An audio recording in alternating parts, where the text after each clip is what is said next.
This lesson describes a sort of general-purpose dialogue that you can use to pose a question of or send a message to your user. When you create the dialog object, you must specify the text of the message and the selection buttons that are to be made available. This is the program that uses the dialog to prompt from the user. It's about the same as the program we've been using to demonstrate the fundamentals of dialogues. Oh, by the way, the windows we've been dealing with up until now always appeared in the upper left-hand corner of the screen. You could actually have a window appear anywhere you want. All you have to do is say so in a call to set location. Just like all Java graphics, this location specifies the position in the window of the upper left-hand corner. The main window has 3 buttons. Each one of these buttons will cause a dialog to appear, and the program waits for a response. The action performed method is the one that's called whenever any one of the 3 buttons is pressed. If this statement is true, the try button has been selected. This is the text of the message that is to be displayed in the dialog window. It's an array of string objects, so the text message can be as many lines as you would like or as you would need. It's most common to have just 1 line, but sometimes it's necessary for 2, 3, or even more. Another array of string objects specifies the buttons to be displayed on the dialog. This example has just 1. The only thing the user is going to be able to do is OK the message. Just like we did earlier with the modal dialog, this dialog is constructed and a call is made to get response to display the window and retrieve the labeled text of the button the user selected.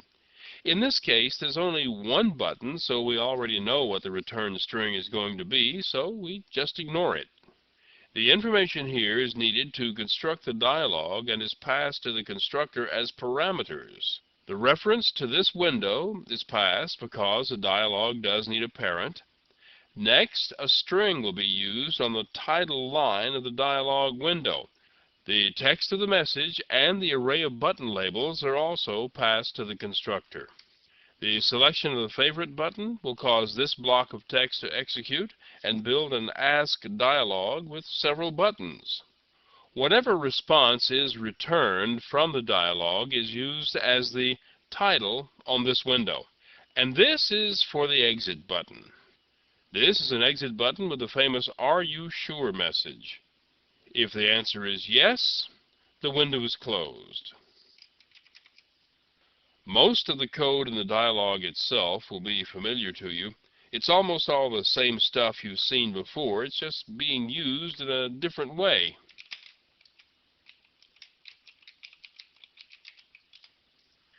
The AskDialog class extends the Dialog class and implements the Action Listener interface. Now, this is the only constructor of this class. As we saw before, it requires a parent frame, the title string, and 2 string arrays, 1 for the text and 1 for the button labels. The call to the constructor of the Dialog class includes the parent window, the title to go at the top of the dialog window, and the flag setting that will make this a modal dialog.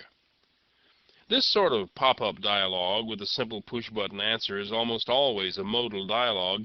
Doing this sort of thing in a non-modal dialog can cause the dialog to get lost behind the other windows and forgotten about. Anyway, this dialog won't just appear in the upper left-hand corner either. It's positioned in relation to the parent window. The call to get location on screen returns a point object that contains the X and Y position of the upper left-hand corner of the parent window. The values in the point object are adjusted so the upper left-hand corner of the dialog appears 40 pixels to the left and 60 pixels below the upper left-hand corner of the parent window. Now, you'll probably want to change this, but it seems about right to me, but not having any taste, how would I know? This new position is assigned to the dialog with a call to set location. This dialog is based on a border layout manager with a text panel inserted at the top. and a button panel inserted at the bottom. This method accepts an array of string objects containing the text and constructs a panel that holds labels displaying them. A grid layout is constructed that has only one column but has one row for each line of text in the array. Now this loop executes once for each line of text. In the loop, a label containing the text is constructed and added to the panel. This method takes the array of button label strings and creates a panel containing the buttons. For each member of the array, a button is created, has this object inserted as its action listener, and is added to the panel. Now these last two methods are the same as they were in the dialogues we looked at earlier.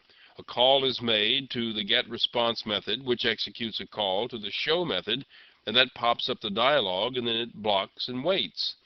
When a button is selected, that causes a call to actionPerformed, which records the name of the button as the response, and then calls hide. The hide method shuts the window and causes the show method to return, which allows the getResponse method to return with a response string.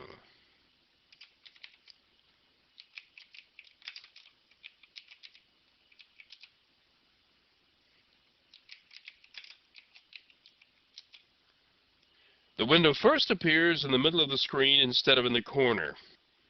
The Try button pops up a dialog just underneath the button, and the OK button closes it.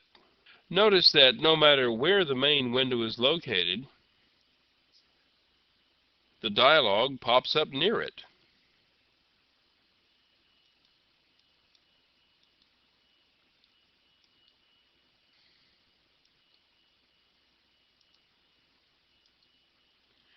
Notice that the selection that's made always becomes the window title.